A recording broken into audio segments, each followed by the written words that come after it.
সহজে ভেঙে পড়বেন না, হতাশ হবেন না। যখন রক্তের সম্পর্কীয় কেউ আপনার সাথে প্রতারণা করবে, ভেঙে পড়বেন না। মনে রাখবেন, হজরত ইউসুফ আলাইহিসসালাম আপন ভাইদের দ্বারা প্রতারিত হয়েছিলেন। যখন নিজের পিতামাতা আপনার প্রতিপক্ষ হয়ে দাঁড়াবে, চিন্তা করবেন না।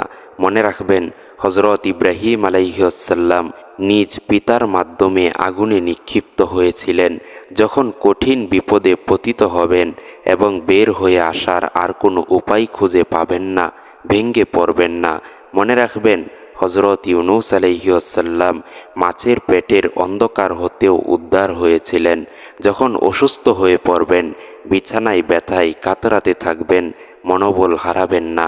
মনে রাখবেন, হজরত আইয়ুব আলাইহিসসালাম আপনার চেয়েও 1000 গুণ বেশি অসুস্থ ছিলেন। যখন পরিবার, আত্মীয় স্বজন, বন্ধু বান্ধব সারা দুনিয়ার দৃষ্টিতে কৌতুকের পাত্রে পরিণত হবেন, হতাশ হবেন না। স্মরণ করবেন, প্রিয় নবী হজরত মুহাম্মদ সাল্লাল্লাহু আলাইহি ওয়াসাল্লাম তার আপনজনদের হাসি তামাশার পাত্রে পরিণত হয়েছিলেন। সবাইকে মহান আল্লাহ তাআলা বিপদ থেকে উদ্ধার করে সঠিক রাস্তা দেখিয়েছেন। আপনিও বিপদ থেকে উদ্ধার হবেন।